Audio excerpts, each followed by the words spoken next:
I think that it's really about building community engagement from the ground up.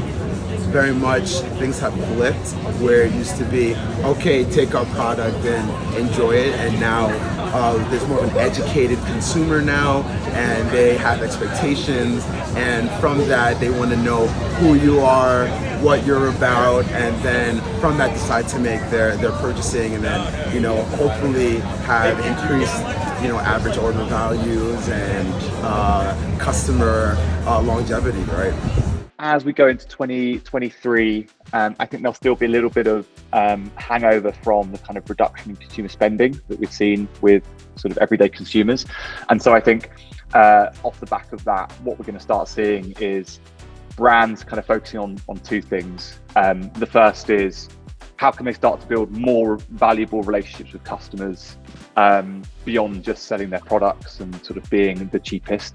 I think brands are going to start thinking about their brand identity and the value that they provide customers beyond just a product. Think about brands who are doing this really well by providing kind of lookbooks or inspiration or guiding customers on how to use their product or how to cook the food they bought with them. So I think that's going to be the first trend, is adding value, building that relationship with the customer beyond just the product and adding more value. And I think the second trend we'll probably see is sort of channel diversification in terms of brands communicating to customers. If we think about how kind of busy it is and how brands are just messaging more and more with customers, I think there's going to be an opportunity for brands to start connecting with customers, not just on sort of channels like email or sort of paid ads, but I think we'll start to see channels like SMS, social media platforms, WhatsApp, maybe even returning to things like direct mail.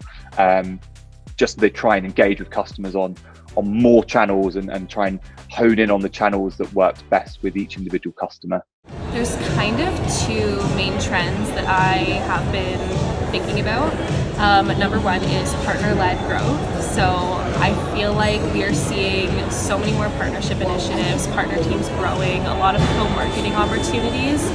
And I think that that's something that's just going to continue. And with that, kind of actually prioritizing building integrations as well between apps. So this was something I feel like I saw when I started my career in the e-commerce industry.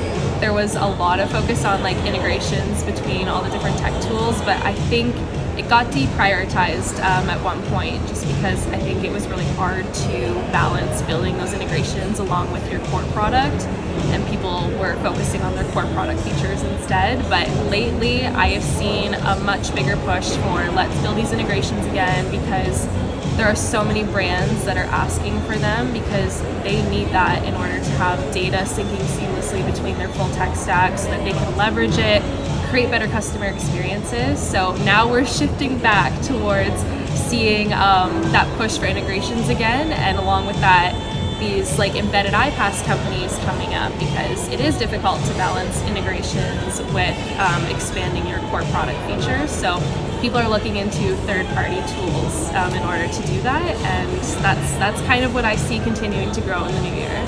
Three main points I think are going to be the next big thing is, and it's kind of already, but it will expand in the future. So first is customer retention.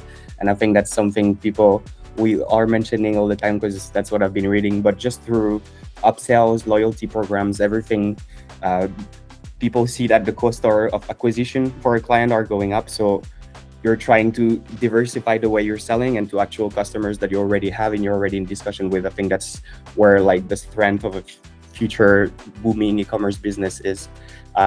Something else that's kind of linked to it is the diversification of the channel where you're acquiring new customers. I think with all the new social medias, new techniques, it's becoming, well, a bit of a ocean where you're swimming in, to find out like the right acquisition channel for you and your brand. But I think that's also something brands are going to look into, is like, how can we reduce customer acquisition costs by going to this channel or this channel? So that's the second thing. And I think also the third thing that's already also ongoing, but it's the personalization of your customer journey, whether on the product, on the website directly, through emails, SMS, any way you can reach out to your customer and make it a bit more personalized. That's how people are getting used to shop online. now, and they're expecting it. So yeah, people are just, I think, gonna develop new ideas on how to personalize this experience for customers. From my standpoint, one of the biggest e-commerce trends in 2023, I believe, is going to be twofold. One is the supply chain issues that had plagued everybody post-pandemic. They're starting to see that supply actually come in. We have some of our brands that were expecting thousands of units of product back in May and June, and that caused issues for them to be able to supply what their customers needed. And now they're seeing what's called oversupply. I think you're going to hear oversupply throughout Q4 and into Q1 of 2023, and that's going to cause a lot of havoc for merchants because they need to figure out how to handle that warehousing of product and what to do to clear it. Is it still relevant? How are they going to be able to position their products so that customers are going to want to be able to purchase at the volume they need to be able to clear their warehouse for more product that's going to inevitably be showing up. So oversupply is one issue. Number two is headless commerce, that's for sure. I think headless commerce was the exception and not the norm for the last number of years, but you're going to see a transition, especially with Shopify Hydrogen being released and how easy it is from a go-to-market strategy, that headless commerce is going to slowly become the norm, not the exception in 2023. And then in 2024 and beyond, it's going to be the de facto way of doing commerce, just due to the fact that if you can have sub 2-second load times with your site, you're going to decrease bounce, you're going to increase engagement in the page views, and of course, as a byproduct, increase conversion. So headless commerce and oversupply in 2023. I think we're going to see a lot more focus on best practice, lean and nimble, flexible development, more on low code and no code. I think we're going to see brands worrying less about all the little details and more on the sort of fundamental first principles of e-commerce, so that they, marketing and growth and all the stuff that moves the needle, and less on the stuff that doesn't matter that much, like the color of the buttons or whether to use mega menus or drop-down menus or all these things that they have traditionally had really strong opinions on when they really don't know what works best. So I think we're going to see more developers and agencies leading brands with expertise, and brands caring less about the details. Probably if I could see everyone else's reaction to this, it would probably be the same as mine. But I think the big key with rising customer acquisition costs would be retention. But two specific points on this, I think, would be making sure that brands have processes in place where if things are going to go wrong, you've got those processes in place to look after the customer. For example, if there's a delay in delivery, having some sort of automated messaging that's going to reach out to the customer to say, we're sorry about this, and maybe even give them a coupon and turn that bad experience into something positive, like increase lifetime value or change that negative review into a positive. That's one thing. I guess the second thing would be personalize everything you're doing, utilize the customer data that you have, particularly things like if you're thinking of an app like Penny Black, so personalizing the unboxing experience. Like, it's great when you get these handwritten notes, like from small brands. It makes you feel great, it makes you feel like you're a part of something, but at scale it's really difficult to do. So something like Penny Black will allow you to do that. So I think one of the problems that most of the D2C brands are facing nowadays, which is very difficult to be on top of the mind of the customers, the consumer in this case, and it's very difficult to find them, right? You need to remember the names of thousands of brands. There are only 2.5 million brands selling on Shopify, which is a huge number, and this number is growing at 20% year on year. So we see more and more this trend of e-commerce omnichannel, so brands expanding from Shopify to Amazon as well. Why? Because, for instance, on Amazon it's easier to be discovered, right? You don't compete for your brand value, you don't have a real brand, you compete more on price and reviews, but it's easier to be discovered. And the other way around as well. So brands from Amazon are also expanding into Shopify because finally they start to have their own brand. And on top of that, is also like relatively difficult for brands to focus on retention, right? Especially in a consumer recession environment. You have to convince the customer to come back to your website and buy more and more, right? So all the apps around loyalty programs, retention, subscription plans are getting more and more popular. It will be a real trend. In a market where acquiring customer becomes very difficult, retaining existing one it's extremely important.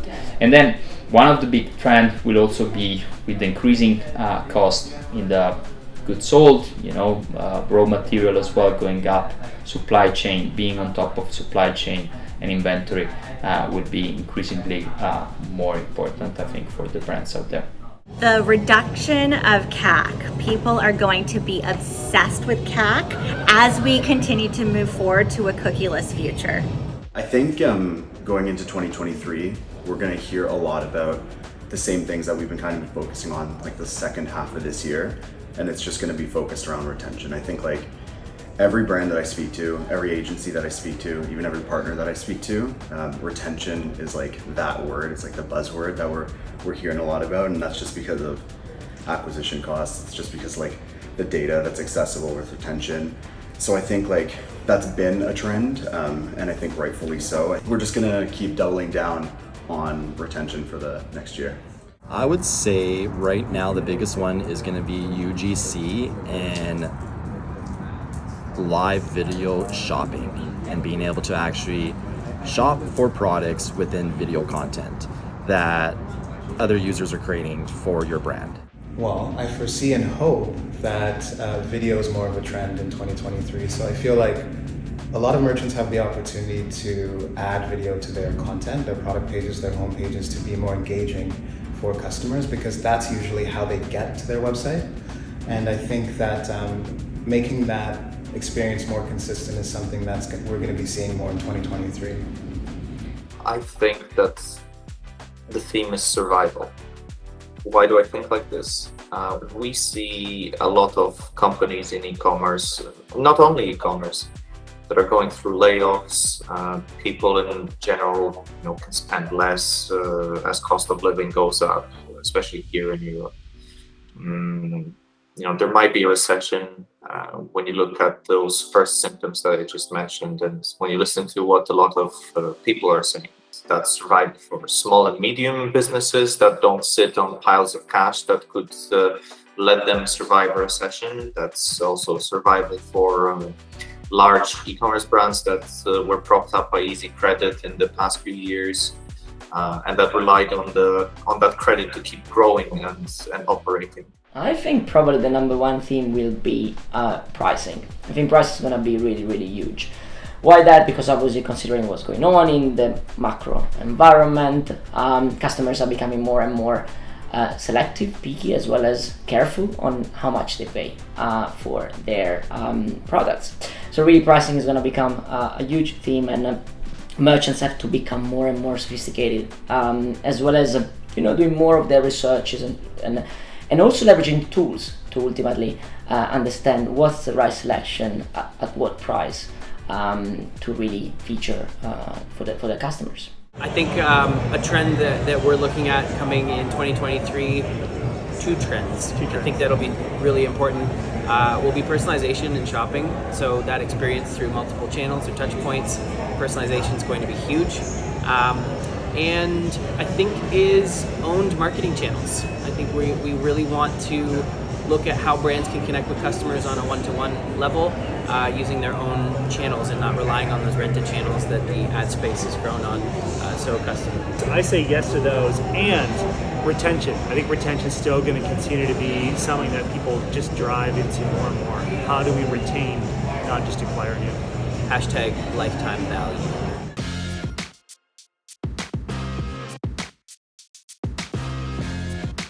I'm hearing that the cost of advertising is becoming untenable, which is why we have to work on products and services that reduce the cost of acquisition for our customers. The biggest pain point we're hearing is mainly around customer data. It's a big kind of buzzword in the e-commerce and marketing space. You need customer data, you need to be data driven, all of this kind of stuff. And I think the biggest pain point is actually knowing, one, how to get that customer data and what customer data they should be collecting from their brands.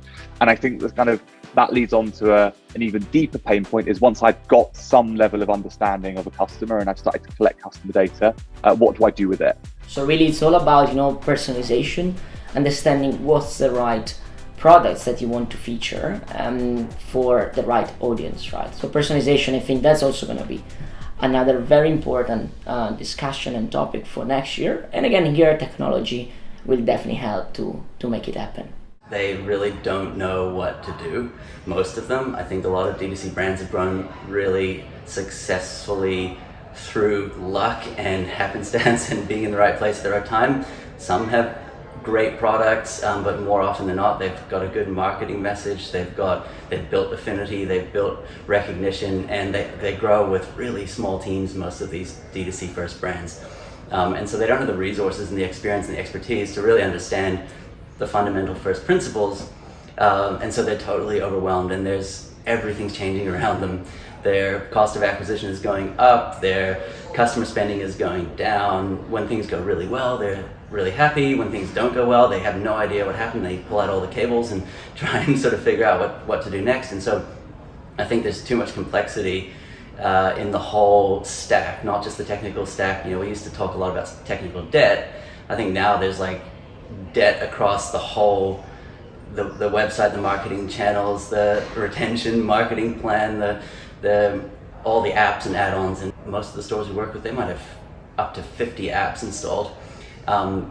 Most of the brands don't know what half those apps do, and they're overwhelmed, and there's so much vying for their attention and their marketing and tech dollars. They're investing or pouring money into things that they don't really fully understand, and so I think they're not making the best fully informed decisions. They're struggling to grow their businesses, to figure out where to invest and where to prioritize their headspace and their time and their energy and their money. As we go into this period where everything has to be cost effective, it's just making sure you extract all of that value from your tech stack. So I think it's people reaching out and being like, look, what else can I do with this tool set? So I think it's worth going through your tech stack and just seeing what integrations there are. For example, instead of just sending review requests out for Opinu, link it up with Klaviyo, use your reviews in social media, use your reviews within your abandoned cart flows, segment your customers based on your review data. Just make sure you're utilizing everything that your tech stack has to offer. If you're not part of a platform and you are a D2C website, with a landing page, someone have to look for your name or have to look for your product. So SEO, search optimization, the brand's value as well. So always staying on top of the mind of the customer is very, very difficult nowadays because there are just a lot of brands in every single category. One of the biggest hurdles we're hearing from our customers right now is dealing with how to increase LTV through retention marketing and bringing customers back. It was so easy back, 2-3 years ago before the iOS 14 and 15 changes to be able to retarget and bring customers to your site. And since then, CAC has gone through the roof because it's hard to find customers in a relevant manner. It's important for customers, our merchants, and to be able to understand their customer base and be able to make things relevant, personalized, and reach out to them in a way that's going to make them want to come back. Because as everybody knows, returning customers convert typically at 2x than new customers. So having a healthy balance between new customers and returning customers, we usually like a 70-30 split. Anything more than that, you are could be cannibalizing your own revenue by not having new customers come in, and eventually your returning customers churn out. So a 70-30 balance is an ideal customer breakdown in terms of segmentation, and that's a challenge I think a lot of merchants are having to overcome right now. Honestly, it kind of goes back to the trend I was talking about. The biggest pain point is just brands' tech stacks are it's like a spaghetti of Shopify tools. You have all these tools, and the way that they're syncing is just not making sense. You're crossing over each other. It's a whole mess, and because of that, it's really hard for people to leverage the data that they're using from one app to another and to make sense of it. And data's siloed in all of these different tools. And then you start collecting more of that, and it just sits on like a virtual shelf essentially, because it gets so messy that no one wants to work with that, right? And so I think a big pain point people come to us for is that reason of, I want to streamline my data, I want things to be syncing from one tool to another, whether they're coming to us for our automation tool or our embedded iPass tool. It's the same thing. It's needing to streamline data and be able to offer a better customer experience and better end user experience by just making it so easy to access all the important data in one place. Partnership and results-orientedness, particularly from their agency partners. How can you get beyond just delivering, time and materials or just getting things across the finish line and actually partnering with them on results? How do we get things done together? The main thing is that a lot of brands don't understand what actually motivates their customers to buy. It's a lot of guesswork, and even though there's data to support a lot of the decisions that merchants make, sometimes they're like, well, this worked, so let's keep doing that, but we don't understand exactly what that is, right? So understanding the data that they have available to them, I would say, is one of the biggest problems. I think just like nailing which channels to use with retention, right? Because, going back historically, right, like email is kind of like the oxygen for these e-commerce brands. Email, even like iOS, Gmail, they've made it like very easy to unsubscribe. So then we saw this big push for SMS, and rightfully so, right? Like everybody's on their mobile device. But now we're seeing with iOS 16, they're adding that spam folder, which is kind of just like, we're seeing the same thing happen to SMS that we saw with email. So we're expecting, these SMS open rates to drop 20, 30, 40%. So brands are kind of looking to see like what's next. And I think that's kind of where we fall into the category. App Global, we're a mobile app provider, and push notifications is essentially like the reason you want a mobile app. So now, there's these 3 channels when historically there was the 1. I would say the biggest hurdle would be brand consistency. Making sure that everything that your ethos is about, right, and how you deliver is seamless across your all omni-channel. Is it from your storefront to your website, but also not just your marketing campaigns, but the language that you're using in it, who you're deciding to partner with. Does that align with who your company is? For us specifically at Vermeer, it's really about impact level brands, sustainable brands, and so just looking at the full arsenal of who we work with, you have an idea and concept of like what we're about. The biggest pain point would definitely be how brands are looking to strategize for 2023 and how they're wanting to go to market with the new consumer behavior from the last 2 years with COVID and the new shoppers that are coming into the marketplace. In our case, that's usually how hard it is to gather reviews online, especially organically. That's partly we as Opinion, we offer them the review importation service. So when you start an e-commerce store, it's empty, and then how are you going to sell products if you don't have reviews? How are you going to get reviews if there's no orders coming in? So it's like a chicken and egg problem. I don't remember what I said. That was so good.